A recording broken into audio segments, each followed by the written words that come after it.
ಇತ್ತೀಚೆಗೆ ಭಾರತ ದೇಶದಲ್ಲಿ ಮೀಸಲಾತಿ ಅನ್ನುವಂಥ ಪದವನ್ನ ಕೇಳಿದ ತಕ್ಷಣ ಒಂದಷ್ಟು ಜನಗಳು ತನ್ನ ಎದೆಯನ್ನ ಹೊಡ್ಕೊಂಡಂಗೆ ಆಡ್ತಾರೆ, ಅಥವಾ ಹೊಟ್ಟೆಗೆ ಬೆಂಕಿ ಹಾಕೊಂಡಂಗೆ ತಮ್ಮ ವರ್ತನೆಗಳನ್ನ, ತಮ್ಮ ಹುಚ್ಚು ವರ್ತನೆಗಳನ್ನ ತೋರ್ಸೋದಕ್ಕೆ ಶುರು ಮಾಡ್ತಾರೆ. ಈ ಮೀಸಲಾತಿಯಿಂದನೇ ದೇಶ ಹಾಳಾಗೋದದ್ದು, ದೇಶ ಅದಕ್ಷತೆಗೆ ಹೋದದ್ದು, ಈ ಮೀಸಲಾತಿಯಿಂದನೇ ಬಡತನ ಜಾಸ್ತಿ ಆಗ್ತಾ ಇದೆ ಭಾರತ ದೇಶದಲ್ಲಿ. ಇಲ್ಲಿನ ಪ್ರತಿಭೆಗಳು ಹೊರ ಜಗತ್ತಿಗೆ, ಹೊರ ದೇಶಗಳಿಗೆ ಹೋಗೋದಕ್ಕೆ ಮೀಸಲಾತಿಯ ಕಾರಣ.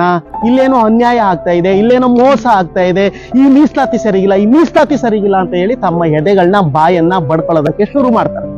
ನಾನು ಇವರೆಲ್ಲರಿಗೂ ಒಂದು ಮಾತನ್ನ ಕೇಳುವ ಪ್ರಯತ್ನ ಮಾಡ್ತೀನಿ. ಮೊನ್ನೆ ಚಾಮರಾಜನಗರದ ಒಳಗಡೆ ದಲಿತ ಸಮುದಾಯದ ಹೆಣ್ಣು ಮಗಳು ಒಂದು ಶಾಲೆಯಲ್ಲಿ ಅಡಿಗೆ ಕೆಲಸಕ್ಕೆ ನೇಮಕ ಆಗಿದ್ದಾಳೆ ಅನ್ನೋದನ್ನ ಕೇಳಿಸಿಕೊಂಡಂತ 21 ಜನ ಪುಟಾಣಿ ಕಂದಮ್ಮಗಳು ನಾಳೆಯಿಂದ ಈ ಶಾಲೆಯಲ್ಲಿ ನಾವು ಓದಲ್ಲ, ದಲಿತ ಸಮುದಾಯದ ಹೆಣ್ಣು ಮಗಳು ಮಾಡಿದಂತ ಅಡಿಗೆಯನ್ನ ನಾವು ತಿಂದ್ರೆ ನಮ್ಮ ಜಾತಿಗೆ ಮೈಲಿಗೆ ಆಗ್ಬಿಡುತ್ತೆ, ನಾವು ಈ ಶಾಲೆಗೆ ಬರಲ್ಲ, ನಾಳೆಯಿಂದ ನಮಗ್ ಟಿ.ಸಿ ಕೊಡಿ ಅಂತ ಹೇಳಿ ಟಿ.ಸಿ ಈಸ್ಕೊಂಡು ಬೇರೆ ಕಡೆ ಶಾಲೆಗೆ ಹೋಗಿ ಸೇರ್ಕೋತಾರೆ ಅನ್ನೋದಾದ್ರೆ, ಆ ಪುಟಾಣಿ ಕಂದಮ್ಮಗಳ ಎದೆಯಲ್ಲಿ, ಆ ಬ್ರೈನ್ ಮೆದುಳಲ್ಲಿ ಈ ಜಾತಿಯ ವಿಷ ಬೀಜವನ್ನ ಬಿತ್ತಿದವರು ಯಾರು?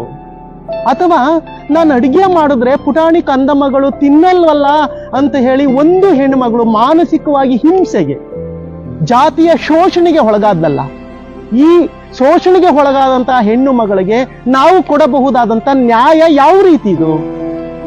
ಒಂದು ಹೆಣ್ಣುಮಗಳು ಸಾಮಾಜಿಕವಾಗಿ ಶೋಷಣೆಗೆ ಒಳಗಾಗ್ತಾ ಇದ್ದಾಳೆ. ಈ ಸಾಮಾಜಿಕ ಶೋಷಣೆಯನ್ನ ಬಿಡುಗಡೆಗೊಳಿಸಿ, ಸಾಮಾಜಿಕ ಶೋಷಣೆಯಿಂದ ಹೆಣ್ಣು ಮಗಳನ್ನ ಬಿಡುಗಡೆಗೊಳಿಸಿ ಅವಳಿಗೊಂದು ಸಾಮಾಜಿಕ ನ್ಯಾಯವನ್ನ ಕೊಡಬೇಕು ಅಂತಾನೆ ಅಲ್ವಾ ಮೀಸಲಾತಿ ಉಟ್ಕೊಂಡಿರೋದು?